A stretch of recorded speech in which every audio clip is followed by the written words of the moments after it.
लिख लिए इतना, ठीक है। समझ रहे होंगे क्या क्या लिखवाया है, इन और इनटू में भीतर जाने की प्रक्रिया, इन आपका स्टैटिक हो जाता है और इनटू आपका मूवमेंट दिखाता है किसी के भीतर जाने का, ठीक है। प्रोसेस, प्रक्रिया, ठीक। ऑन और ऑन में क्या समझे थे, किसी की सतह पर, सरफेस पर, पहली क्लास में सरफेस पढ़ाया था ना ऑन के लिए, तो किसी की सतह पर जाने की प्रक्रिया, किसी के ऊपर जाने की प्रक्रिया ये दर्शाता है। और जो स्टैटिक होता है कि किसी की सतह पर आप मौजूद हो, स्टैटिक हो, स्थित हो, तो वो आपका ऑन हो जाता है, ठीक है। अब ऑन क्या होता है, अभी तो हम बताया मोशन, पोजीशन, पोजीशन और मोशन दो चीजें पढ़ाई हैं, ठीक है। पोजीशन के लिए क्या और मोशन के लिए क्या, पक्का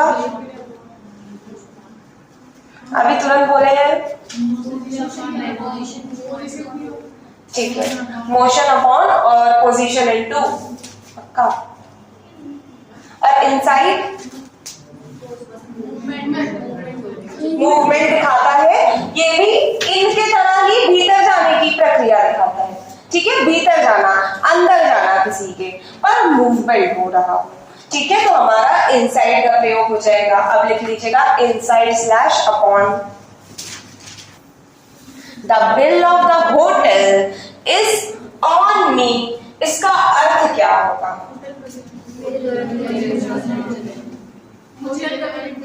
जो भी बिल हुआ है उसका भुगतान मेरे द्वारा होगा, ठीक है। तो ऑन के कुछ स्पेशल यूसेज में ये भी आता है, यहां भी हम ऑन का प्रयोग करते हैं, ब्रैकेट में लिख सकते हैं बिल का भुगतान मैं करूंगा, ठीक है, समझने के लिए। एक सेंटेंस दूसरा लिखिएगा इसी में, don't carry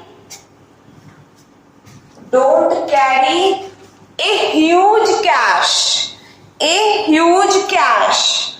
on you, don't carry a huge cash on you, मतलब इसका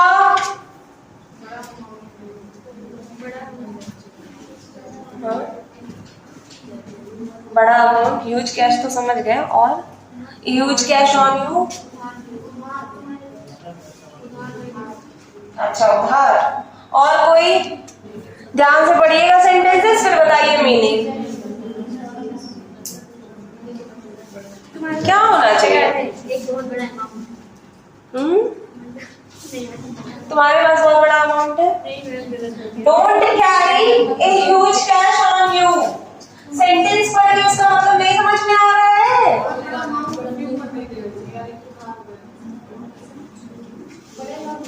कैरी लेकर चलना अपने साथ एक ह्यूज अमाउंट लेकर मत चलो, बस यही इसका मतलब है। एक सेंटेंस और लिखिएगा, on coming late comma he was scolded, on coming late comma he was scolded,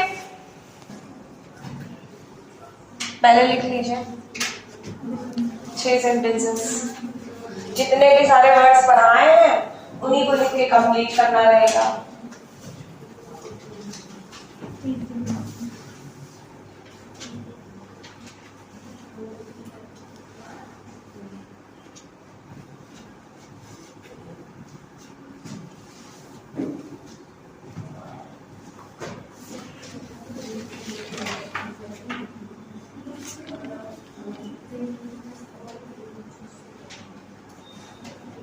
पहला सेंटेंस देखिए सब लोग,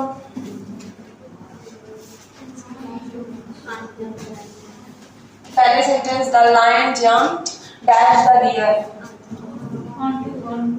ऑन टू, अच्छा ऑन टू, ऑन, जहां पे ऑन टू लगेगा वहां तो ऑन लग सकता है, ये चीज मैंने लिखवाया था, पर यहाँ ऊपर जाने की स्थिति बता रहा है। और अपॉन भी लगेगा क्या, ठीक है। पहले वाले सेंटेंस में अपॉन और ऑन ऑन टू दोनों ही लग सकता है, ये चीज मैंने पढ़ाया हुआ है। ठीक है, किसी को कोई कंफ्यूजन है इसमें? ठीक है, अब नेक्स्ट सेंटेंस देखते हैं। They enter dash an agreement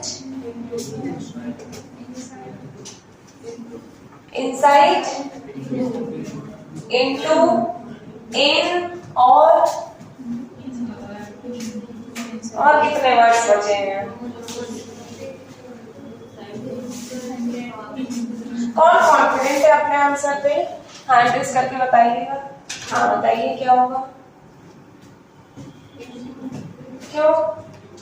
जब एंटर के साथ इनटू लगाते हैं वहाँ यूज करते हैं, यहाँ पर जैसे एग्रीमेंट में किसी केस में एंटर करना है।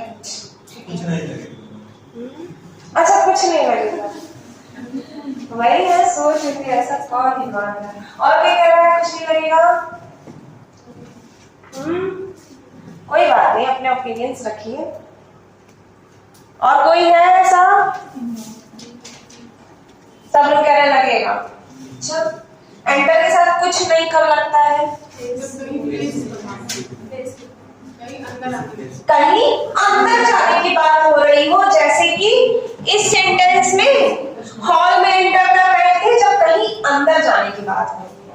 दे एंटर द क्लास, तो यहाँ पे भी कोई प्रीपोजिशन नहीं लगता है जब अंदर जाने की बात हो रही है। अच्छा, इसमें क्या हो रहा है? कोई एग्रीमेंट है, समझौता हो रहा है, तो इस केस में कुछ बताया गया है। एंटर के साथ तो कोई प्रीपोजिशन नहीं लगता है जब अंदर जाने की बात हो रही हो, पर एंटर के साथ इनटू कब कब लगता है? एक तो एंटर इनटू आपका एक फ्रेजल वर्ब हो जाता है जिसका मतलब होता है इन्वेस्टिगेशन, ठीक है, और दूसरा एंटर के साथ इनटू एग्रीमेंट के लिए, समझौते के लिए प्रयोग किया जाता है। तो ये आपका एंटर के साथ यहाँ पे इनटू हो जाएगा, समझौता का केस बता रहा है, एग्रीमेंट में एंटर करना, ठीक है। और यहाँ पे हॉल में एंटर करना तो कोई प्रपोजिशन नहीं। नेक्स्ट देखिए, he jumped dash the well, into होगा, क्यों? चेंज हो रहा है भीतर, ठीक है, अंदर जाने की बात हो रही है और प्रोसेस बता रहा है, जंप किया था, ठीक है। I came dash the class inside the class और into हो सकता है? नहीं हो सकता? into हो सकता है कि नहीं? मैंने बताया था इन और into में इन भीतर होना, ठीक है। ये क्या बता रहा है? प्रक्रिया बता रहा है, जा रही है, तो प्रक्रिया इनटू तो होगा, ठीक है। चलो next, water converts into ice, change of medium, ठीक है। ये सारे सेंटेंसेस लिख लीजिएगा, जितने भी लिखवाए हैं सब इसी फॉर्म में लिखिएगा।